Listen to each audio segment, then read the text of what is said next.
Thanks everyone for joining us today. I'm pleased to welcome Professor Mike DeGrandpre. He's going to be talking to us about carbon dioxide in the Arctic Ocean, and he is Mike received his PhD from the University of Washington in analytical chemistry before spending some time at Woods Hole, both as a postdoc and a research associate, and then joined the faculty at the University of Montana, where he's been ever since, and he's currently a professor of chemistry.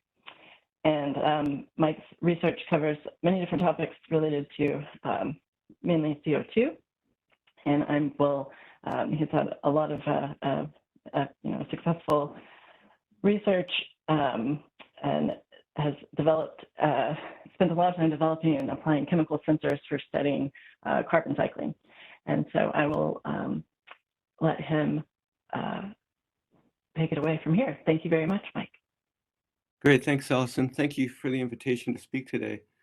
I'm excited to tell you about a project that we've been involved in since 2012, measuring sea surface pCO2 and other parameters in the Canada Basin of the Arctic Ocean. The Canada Basin is located north of Canada and Alaska, tucked between the Canadian archipelago here and the Chukchi Plateau and Chukchi Sea to the west.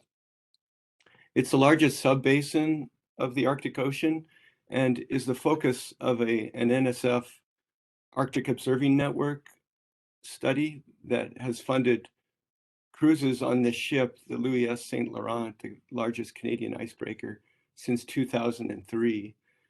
The people that have been leading that project have been Rick Critchfield and Andrei Proshutinsky from Woods Hole Oceanographic Institution, and then Bill Williams and Sarah Zimmerman from the Institute of Ocean Sciences in Canada.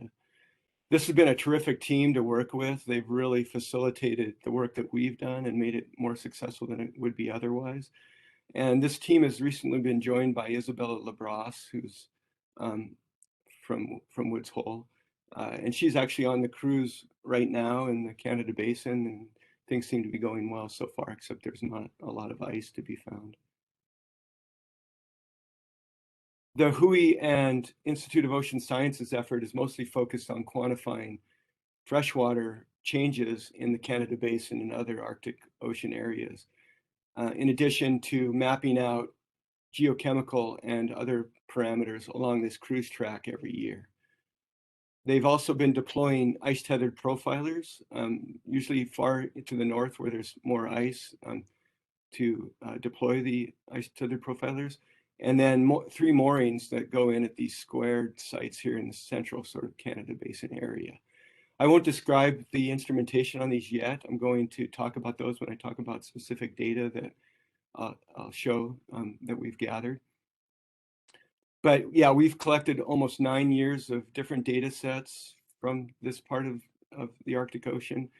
And what I want to do today, rather than really diving down deep into those data sets, into one of those data sets, I'm just going to give examples of data and the sort of interpretation that we've done from each one of these platforms to help understand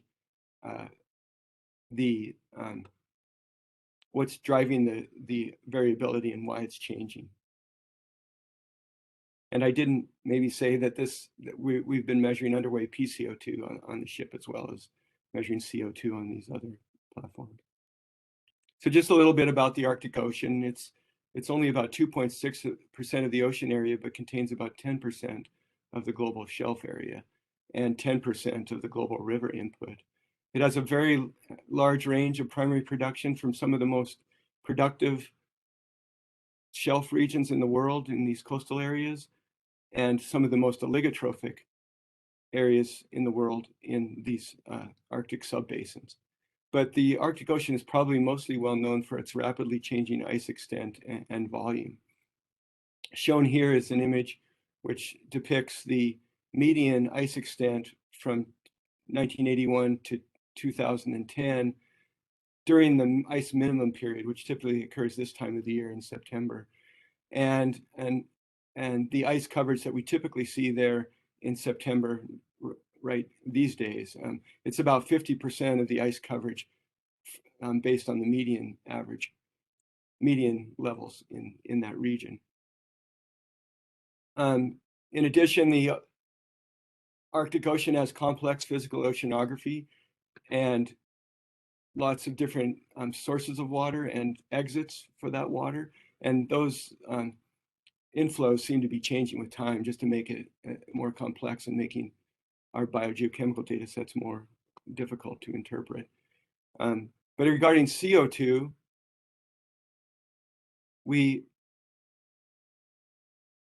there's very few data outside of these coastal margins in the North Atlantic region of the Arctic. That's depicted by this figure here, where the colors correspond to the number of measurements, with red being over 1,000, dark blue being less than 100. You can't really tell where the things are on this, but this is the Chukchi Sea right here, and you can see lots of measurements in the Chukchi because it's accessible via coastal ports in Alaska. The North Atlantic obviously is more accessible, so more data there. Not a lot of data within the Canada Basin area, the dark blue here you can see, and we're trying to improve that. We're trying to increase the number of data that are in that region.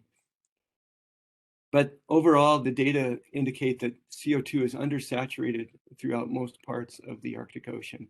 Therefore, if ice no longer covers that ocean area, these places should act as sinks of atmospheric CO2. In fact, in this Yasunaka paper in 2018, they calculated a sink of 180 teragrams of carbon per year, which is not insignificant on a global scale. It's about 10% of the global net uptake. But it has a very large uncertainty because of the poor temporal and spatial coverage in the Arctic. In these data sets, we also see that pCO2 is increasing due to the uptake of CO2 and warming, and pH is decreasing.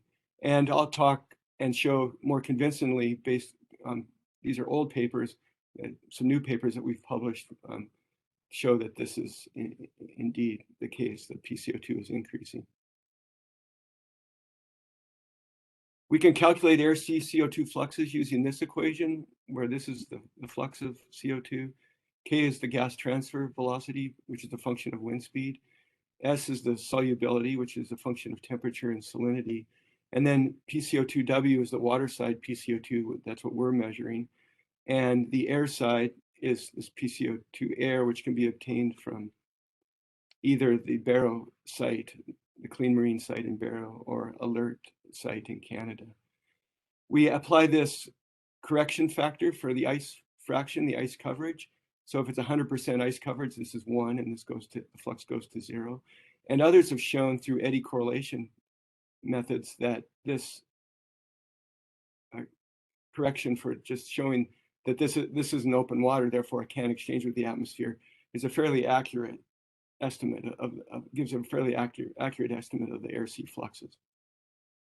Now, like I said, with this large change in open water occurring in the Arctic, lots of other parameters will change that will affect the CO2, including heating, which can increase the pCO2, air-sea uptake of CO2. So if it is indeed undersaturated everywhere, then the pCO2 would be expected to go up with time. Biological production, it seems to be increasing, and that would lead to a decrease in pCO2 through photosynthesis. Mixing processes, such as lateral advection and upwelling and vertical mixing, could lead to increases or decreases in pCO2 depending on those lateral and vertical gradients. Ice melt and formation is also important because ice melt can dilute the CO2 in the mixed layer, and ice formation can concentrate it through exclusion of inorganic carbon from the ice matrix. So I want to use our data sets to describe how all of these different processes are affecting the CO2 and inorganic carbon cycle in the surface ocean of the Arctic.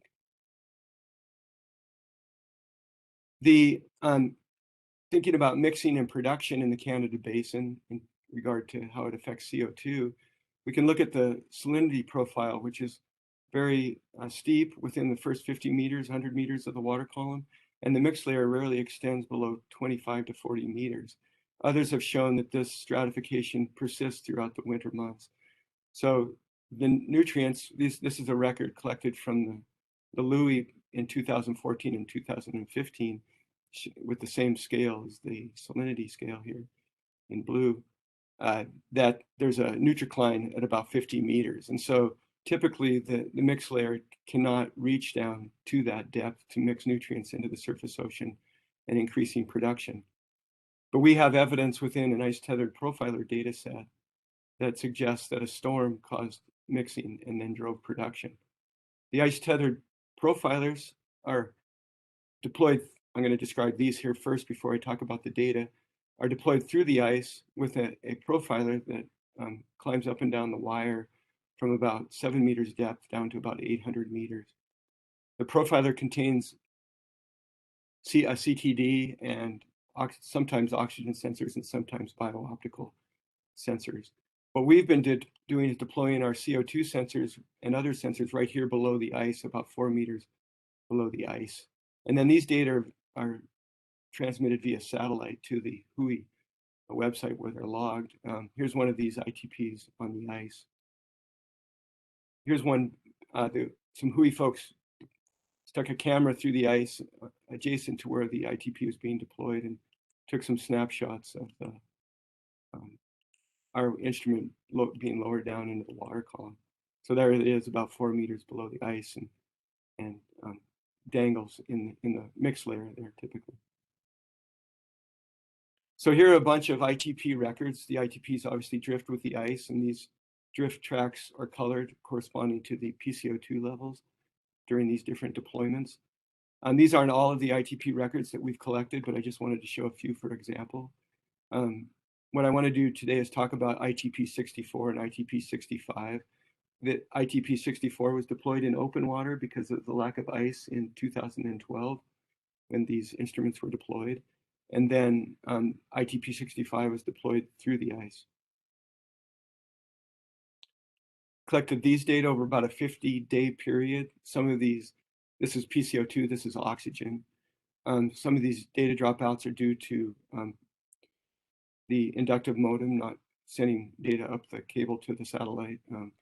This was an early on problem that we had with these instruments. But what we do see is a distinct diel 24-hour cycle within the oxygen record for the open water deployed instruments, and not for the more northerly instruments that were deployed through the ice. There is a diel cycle in the CO2 record, but you cannot see it because of the scale here. But if you filter and detrend this, there is a diel cycle that is comparable in magnitude in terms of DIC as the oxygen signal. So this suggests that there's production in the water column during this time period, and that I should add that before the ITPs were deployed, we detected about 2 micromolar nitrate in the water column at the more southerly location, suggesting that that was what was driving this production signal. There was more chlorophyll. This is the profiler that measured chlorophyll fluorescence here, and this is the more southerly record. The scale is different, so it goes up to about 0.3 micrograms per liter. The more northerly instrument had about a 3-fold decrease, different color scale here, decrease or less concentration of chlorophyll at that location. So there was definitely a bloom going on at this more southerly location. We think that was driven by a cyclone that occurred a couple of weeks before the ITPs were deployed, and drove mixing of the water column, actually broke down that barrier, that salinity barrier, and drove nutrients into the surface layer. So this has implications for the Arctic because there's expected to be increased storms, so this could drive increased production in the Canada Basin as it breaks down that salinity barrier. Another data set that I want to talk about is collected on a mooring in the northwestern Canada Basin at mooring site B, the WHOI mooring site B. The moorings contain a subsurface float that has an upward-looking sonar and ADCP on it. The ULS can determine ice thickness. There's also a CTD deployed with the subsurface float. And we've been sticking our instruments right below the float at about 30 meters. The float's about 25 meters. And then there's a profiler too that contains instrumentation similar to the ITPs.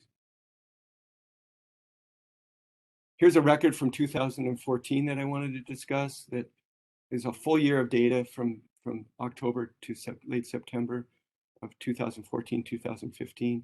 You can see this monotonic rise in CO2, and then there's these big divergences which were driven by the mooring being driven down by large eddies that changed the signal because of instruments were going deeper and deeper. But looking at more just a stable signal and then it decreasing during the spring and summer, we use the ULS, the sonar record, to determine ice thickness and use the ice mass balance calculation with salinity to show that this increase is due to exclusion of inorganic carbon from the ice as the ice formed. Then the decrease didn't correspond to a salinity decrease, but we think the instruments were isolated from the mixed layer because this ice melted, causing a freshwater barrier to mixing of this salinity with that fresher water. But this decrease did correspond to an increase in backscatter in the ADCP record. So suggesting that this was driven down by a phytoplankton bloom. In summary, for this data set, this increase in DIC, if we get increased ice volume formation in the Arctic, so as we lose ice, we can regain more ice in the fall and winter, which could drive increased fluxes of inorganic carbon down into the water column. So this is highly uncertain what's actually going to happen, but it's one possibility. Lastly, I want to talk about 5 different years of underway pCO2 measurements that we made, shown here, from 2012 here till 2017. These are the cruise tracks colored with the pCO2 levels, and the dark pinkish color is the ice coverage during these different years. You can see it really varied from 2012 to much more during other years. We took the gridded data and took the average of these to see just the spatial average levels of each one of these cruises, and found that indeed there is a dependence of pCO2 levels on mean ice concentration, showing that when periods of there's little ice around, that the pCO2 is higher. And our modeling efforts showed that much of this increase is due to heating and uptake of atmospheric CO2, but that really varies interannually depending on the number of days since the ice retreated and the amount of sea surface heating that's occurred. This increase in pCO2 also corresponds to a decrease in pH. This is the pH calculated using a surface-derived alkalinity and the pCO2 record, showing about a 0.07 decrease in pH due to loss of ice in the Arctic. So this has implications or indicates that loss of ice will amplify or accelerate ocean acidification. Lastly, a paper by Ouyang et al. In 2020, last year, used our data and some historical data to show that there is a trend in pCO2 in different areas of the Arctic Ocean, including the Canada Basin, shown here. This is since 1994 through 2018. Our data are right here. We have this large interannual variability. You can see the scatter here, but you wouldn't know there was a trend in pCO2 if you just use these data. But when you extend it back 20 years or so, there is definitely a trend, an increasing trend in pCO2 in the Canada Basin. We don't see that in the Chukchi Sea. It seems to be offset by some process, and we hypothesized in this paper that biological production had increased in the Chukchi Sea, offsetting that increase in pCO2. This is atmospheric pCO2, by the way, this dashed line. So looking at some satellite data from Frey et al., reported for the NOAA Arctic Report Card last year, they showed that indeed there's an increase in chlorophyll concentration in the Chukchi Sea area relative to past levels. These levels are about 100 to 150% increase over past levels, and we hypothesized that just this drove the offset in the Chukchi Sea data, preventing it from actually climbing up towards atmospheric CO2. Okay, so yeah, I whipped through that pretty quickly, but our future work, we hope to continue these deployments of the ITPs and moorings through 2023. I have NSF funding to do that. We'll also continue to do the underway pCO2 measurements on the Louis. The Woods Hole has funding, and Yale has funding through Mary Louise Timmermans to keep that project going for the next few years. We have lots of data now that we can start picking apart and more providing more understanding of the controls of air-sea CO2 fluxes in the Canada Basin. And we're also working closely with the modeling community. Benjamin Rashad, who works with Katja Fennell at Dalhousie University, is looking at how ice formation drives that inorganic carbon into the water column throughout the entire Arctic. Lastly, I want to thank Corey Beatty, who's my long-term research associate, who's on the Louis right now. He's been key to the success of this program. Thanks, and I'll try to answer any questions you might have. Thank you, Mike. So if you have any questions, feel free to use the raise your hand button. You can type it into the chat box. And because we have such a small group, maybe if you want, you can just go ahead and unmute yourself.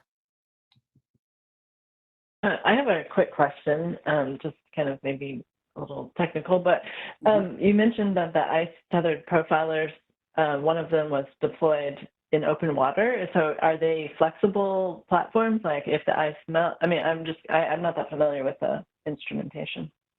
Yeah, they didn't used to deploy them with such a large buoy, but that really has allowed them to do these open water deployments. And they also seem to survive the ice melting process too, although they can be destroyed by ice ridging and rafting. And sometimes so we get real-time GPS data from these, and then they'll be going along just beautifully, and then gone, no signal from the GPS anymore. So in those instances, we think that the buoy was just crushed underneath some two ice flows that came together, unluckily at that point. So they do have a lower life expectancy than they used to have when the ice was more stable in the Arctic.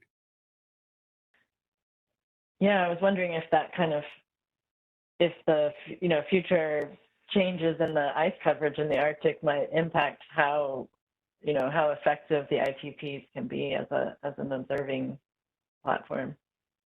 Yeah, and the Hui folks keep really close track of their statistics and lifetimes and things like that, and I think they are going down.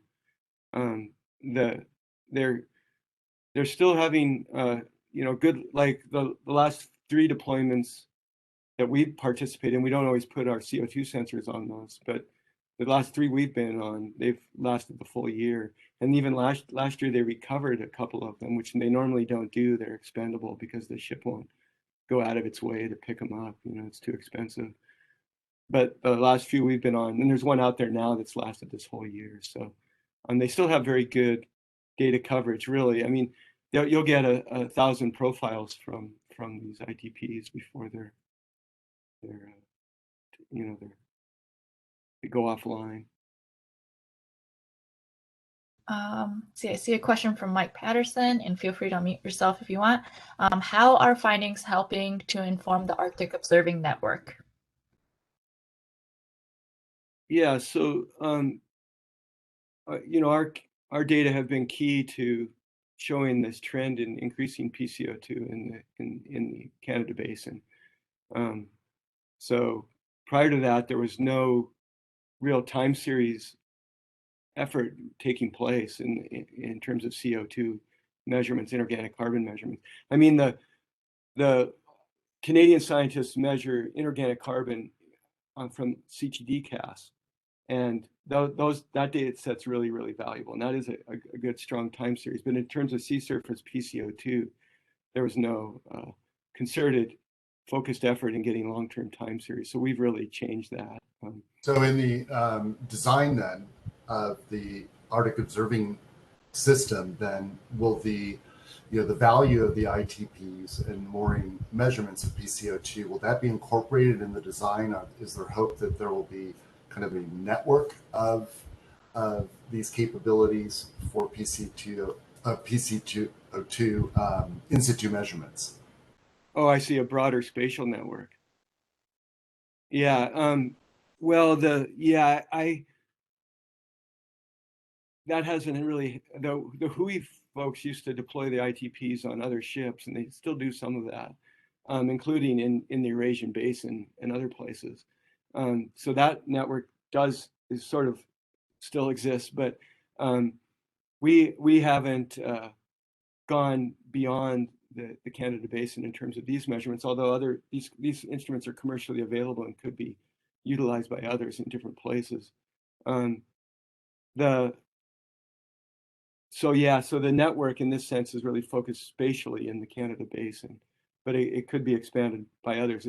I personally have not done that because, you know, I have a small group, and these grants become large, but have very large budgets because the instruments are expensive, and each ITP is, with our stuff on there, is $100,000. It's like putting a Porsche out and sinking it in the ocean. So, and not coming back to get it. So so there are some cost limitations. Mike Steele has done these the little buoys, the more or less expensive ones that he's up-tempo buoys that he uses. So that's sort of a way of, and I've talked to him about expanding using our instruments, so we have some less expensive pH sensors that we could put on those, and so therefore expand that network, and that's still something that may happen. All right, thank you. Yep. Right. I think we might have one more time, or enough time for one more question. I can ask another question if nobody else has one. I was actually wondering, so you have this great data set of sort of like in the surface layer, pCO2 and pH, and I'm wondering kind of, looking at these trends that you showed, do we have an idea of what's happening beneath the surface layer, and is there like sort of the exchange between the surface layer and the deep ocean? Is that carbon being exported? Are there data? I mean, you mentioned the shipboard inorganic carbon data set, but are there other studies that kind of give us an idea of what's happening to that carbon? Yeah, so those data sets are much more limited. Especially in terms of capturing the dynamics of those events when you might get a storm event or something, and seeing how that might mix through the water column.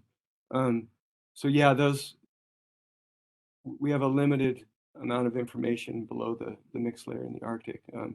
Those cruises are valuable in terms of the inorganic carbon data that they're providing, and I haven't really focused on those data sets at all, but in terms of time series, those are some of the only data that exist, but they don't really capture the dynamics, and so that is a definite limitation to our understanding.